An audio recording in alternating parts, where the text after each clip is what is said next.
This teacher is accused of adding a student on Snapchat and sending him something shocking. You won't believe what happened next. Ricky Lynn Lachlan is a 24-year-old teacher from Missouri. Police received a tip-off about an alleged inappropriate relationship between the teacher and a student. The student was just 16 years old, and Ricky allegedly sent extremely inappropriate videos and pictures of herself to the child. It's alleged that the behavior then escalated to another level. She is accused of inviting the child to her home while her husband was away, but the child declined. The boy in question was interviewed by police and apparently stated that the teacher had added him on Snapchat. She then allegedly sent nude photos and videos to him. The boy told police that she requested photos back and he obliged. He stated that Ricky had warned him that she could go to prison for the actions, so to delete any photos and videos he had of her.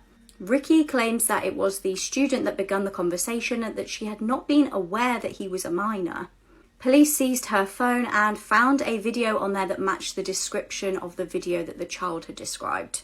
Ricky has since been arrested and charged with 6 felony S crimes. Facts that you wish you never knew. In 2018, 2 daycare workers were charged after a video surfaced of them running an underground toddler fight club. The women instructed at least 6 children to have full-on fistfights. The most isolated place on the planet is a little dot in the Pacific Ocean called Point Nemo. It's the furthest spot from any kind of land, and the closest civilization is 1,000 miles away. If you want to sell your organs on the dark web, you'll get the most money for your small intestine, worth about $800,000. This sketch shows the autopsy report of Kobe Bryant after he died in a helicopter crash in 2020.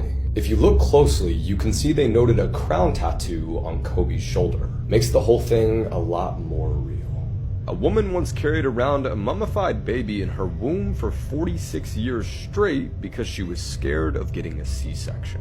This 3D rendering shows what biblically accurate angels look like, and it is absolutely horrifying. When whales grow old and reach a certain age, they become too weak to swim back to the surface for air, so they suffocate to death and sink slowly to the bottom of the ocean. Who was the real Barney?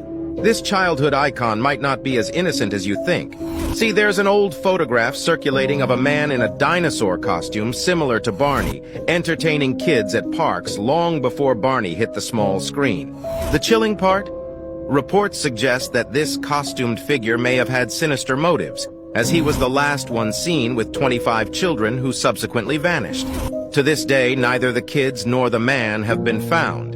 It's speculated that the same man continued his activities by donning the Barney costume on the popular kids' TV show, which brings us to wonder, people that disappeared and were never found. On March 18, 1990, Frank Gotti, the 12-year-old son of mob boss John Gotti, went to a friend's home to ride his friend's mini bike. Unfortunately, Frank was hit and killed by a vehicle as he rode the mini bike around the neighborhood. The man driving the car that hit him was 51-year-old John Favara, the Gotti's backyard neighbor. Favara was not charged, as the incident was determined to be accidental. The Gotti family was not forgiving. Favara received death threats, and he almost got hit in the head with a baseball bat by Frank's mother when he went to apologize to the Gotti family. Favara knew he was in danger, but he didn't leave town fast enough. 4 months later, witnesses saw him being kidnapped near his business and thrown into a van. Frank's mother commented on his disappearance saying, "I don't know what happened to him, but I'm not sorry if something did. He never sent me a card, he never apologized, he never even got his car fixed." Favara was never seen again, and his body has not been found.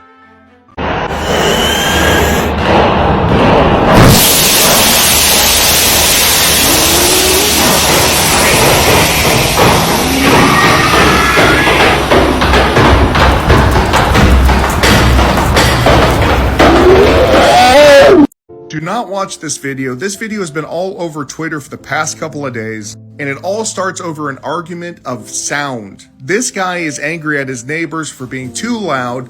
His neighbor comes out with a scissors in his hand and starts arguing with him. Nothing physical. And then as this guy is going back to his apartment, he turns around, and it's at this point that this guy pulls out a pew-pew and starts plugging him. And then an associate of his or his family member tries to stop him from doing that. This guy ends his life over here. And then he walks over to his corpse at this point and puts another one into him. It is a terrible, terrible video. Do not watch this. And this man has been unalived by the police because he charged at them with a knife during a traffic stop. I don't know what happened to his pew-pew, but all he had left was a knife to run at the police. I don't think anybody that's ever watched this video has said it's self-defense, but please be praying for this guy's family because that's terrible. The man who killed Halloween. Have you ever wondered why parents are so afraid of trick-or-treat candy? Halloween night, 1974, Ronald O'Brien and his neighbor took their kids out trick-or-treating. All was going well until someone didn't open up their door for them. The kids walked away dejected. They weren't getting any candy from this one, or so they thought. O'Brien came up behind them holding 5 pixie sticks. He claimed that the man had opened his door after all, it just took him a little while. He handed each of the children a pixie stick and handed one to the neighbor boy. Then they finished trick-or-treating and all went home. Later that night, little Timothy O'Brien opened up his pixie stick and started eating it. He claimed that it had a bitter taste, but his dad gave him some Gatorade to wash it down. Not long after that, he was in the bathroom vomiting and he began convulsing. His father called an ambulance, but it was too late and Timothy died in the ambulance. Follow me for part 2. Yo, what's up? These are scary facts about our world that you probably didn't want to know, part 8. In 1976, there was a Sesame Street episode that was literally taken off the air because it scared children so bad that it made them scream in horror and have nightmares the night after. You were actually more likely to find a body under your bed rather than in your trash can outside. How terrifying is that? Yeah, we already think about people or monsters being under our bed, but what about an actual dead body? Ugh. It is said that people who died with depression or if they committed suicide are said to have the most vengeful spirits and are most likely to come after you and cause harm. On average, a high schooler now has just as much or even more anxiety than a psychiatric patient from the 60s. Yeah, that doesn't surprise me at all. I'm one of them. And lastly, it is very much possible for trees to grow inside of your lungs. That's right, I said trees. Who was the real Barney? This childhood icon might not be as innocent as you think. See, there's an old photograph circulating of a man in a dinosaur costume similar to Barney, entertaining kids at parks long before Barney hit the small screen. The chilling part? Reports suggest that this costumed figure may have had sinister motives, as he was the last one seen with 25 children who subsequently vanished. To this day, neither the kids nor the man have been found. It's speculated that the same man continued his activities by donning the Barney costume on the popular kids' TV show, which brings us to wonder... This is the disturbing case of the body at the bottom of the pool. In 2011, 36-year-old Marie Joseph was enjoying a day out at a local swimming pool in Massachusetts. During the day, she actually went down a water slide and collided with a little boy. She had seemingly hit her head, and the boy decided to go and tell some lifeguards what happened. He actually told 2 separate lifeguards. The first one told him that he was on his break, and the second lifeguard just evidently did not follow this up. Marie's body lay on the bottom of the pool for 2 entire days. Marie's boyfriend reported that he felt like something was wrong when she was just not returning his calls or texts. What about the friends that Marie had been with at the pool that day? They realised she wasn't there anymore and they just presumed that she'd left and gone home. 2 health inspectors reportedly visited the pool and found that the water was incredibly cloudy. They believe that this played a major role in why her body was undiscovered, just laying under the water for days.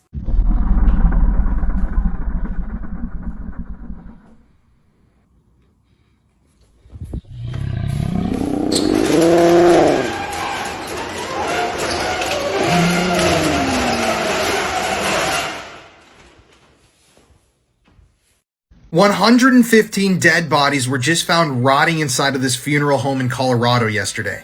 This is an extremely disturbing news story. So this is the Return to Nature funeral home in Colorado Springs, Colorado.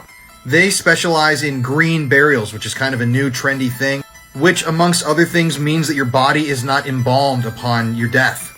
So you're kind of left to rot and just go back into nature as you came into the world. But it seems like the owners of this funeral home took that process a step too far. So inside of this funeral home, where there's 2,500 square feet of space, they discovered 115 bodies. I mean, I can't imagine what the interior of that building looked and smelled like. And according to the police department that made this shocking discovery, most of those bodies were so badly decomposed that they can only identify them through DNA. Obviously, this means that these bodies have been stored there improperly for a very, very long time.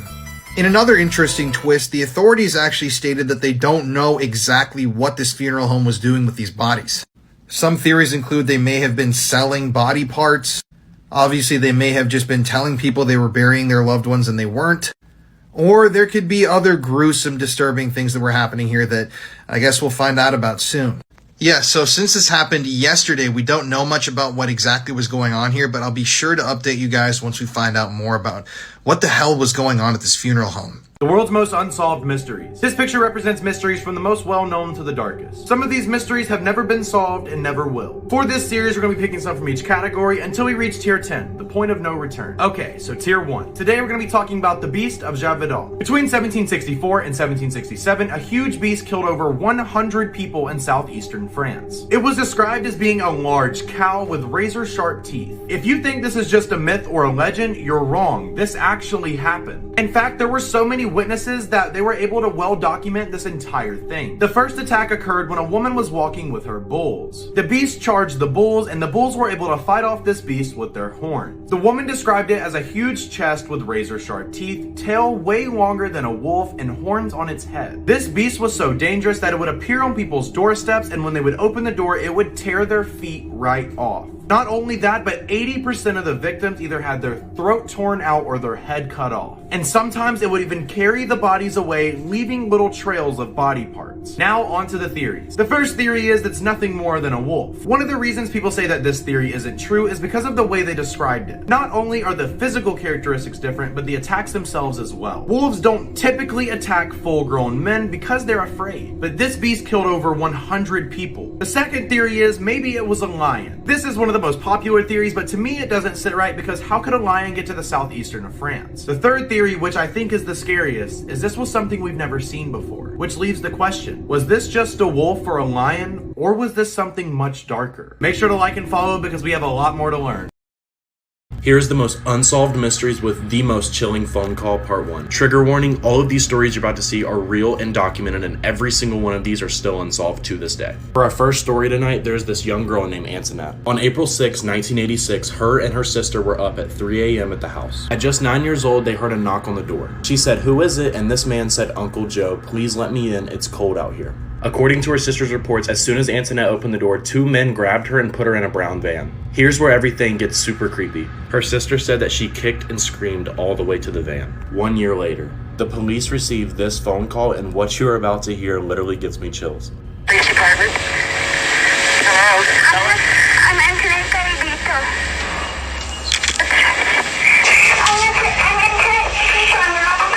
Okay, whereabouts in Albuquerque?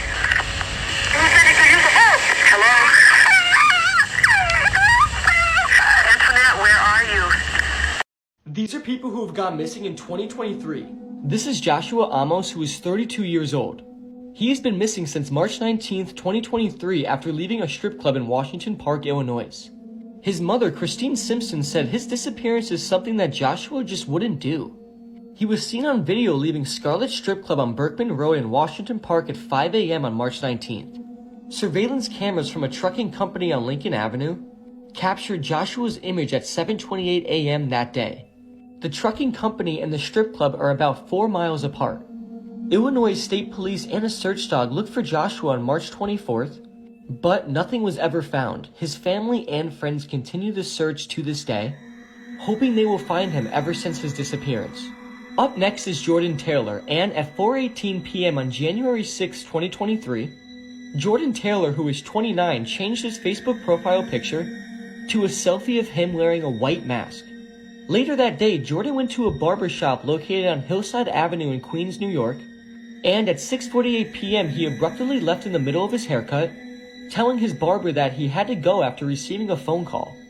Jordan was later seen standing outside of the barber shop for 5 to 10 minutes. Around 9 p.m. that same day, phone records show that Jordan went to the Port Authority bus terminal, where he seemingly spent some time up until midnight. On January 7th, 2023, phone records tracked Jordan to a location near a club. Between 12:11 a.m. and 1:04 a.m., and around 2:30 a.m., Jordan was last seen on security footage walking by himself near Lower Manhattan. Jordan never returned home and hasn't been found or heard from since. On January 7th, his phone was found near that same club he was at 1:30 a.m. The authorities reviewed the video footage from outside the club he was at, but didn't see Jordan enter or exit the club at any point. And around 9 a.m., his wallet was found, which contained some cash and all of his credit cards. The police also found no evidence of foul play in Jordan's disappearance. His case is currently active and is still ongoing to this day. This might be one of the scariest things that can ever happen to a human. Mainly because, can you just imagine going missing and nobody ever finding you or talking to you again? I don't know, the thought about that is just terrifying, and hopefully they are found soon. And curtain number 1 is... correct!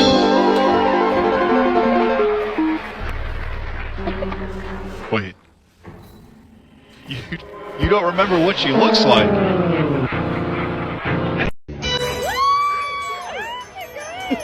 What the hell? That is too funny.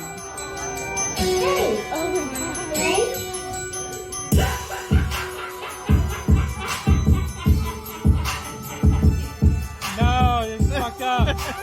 No, it's fucked up.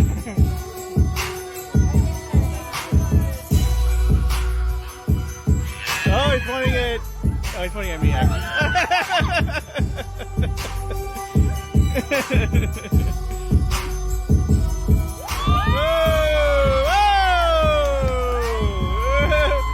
What the hell?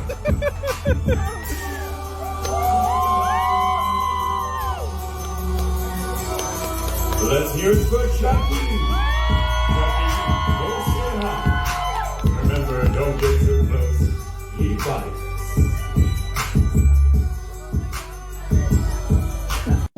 You guys, this is why you can never own a pet chimp. You see, Sandy and Jerry were very successful multi-millionaires. They owned a towing company. But after Sandy's daughter died, she fell into deep depression and wanted to find more meaning in life.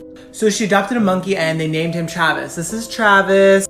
And for a few years, everything was going great. They loved Travis. They literally treated him like he was their child. They did everything with him. They took him for walks, they took him for baths, they ate with him, they slept with him. They even let him drive their freaking car. But you see, as Travis got older, primatologists and professionals would start reaching out to Sandy. And they were all like, Sandy, babe, you gotta get rid of the chimp. Chimps are fine to own when they're babies, but when they're adults, they're known to be wild and aggressive. But despite their warnings, Sandy kept the chimp. And things would take a turn for the worse one day when Sandy could not get Travis to come back inside the house.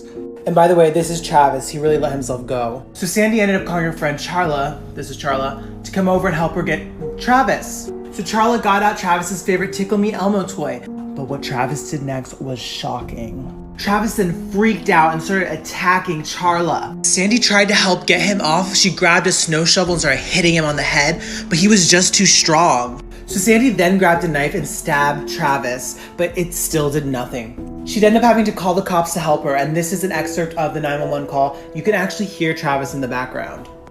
Send the police! Send the police! What's the problem there? Problem with your friend? Oh, please! What's the problem with your friend? I need to know. Send the police!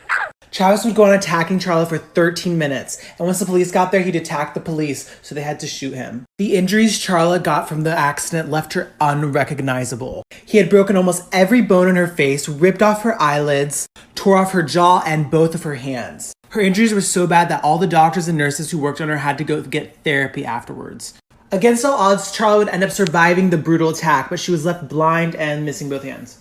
You might be asking, why did Travis flip out? What happened that day that made him act so different? Well, it would later come out that Sandy had actually spiked his drink with Xanax to try and make him calm down. And sometimes Xanax can cause people to be psychotic and go into manic states rather than calm them down. And so professionals think that's what actually happened to Travis that day. But losing Travis caused Sandy to go in a deep state of depression. She actually tried to get another pet chimp.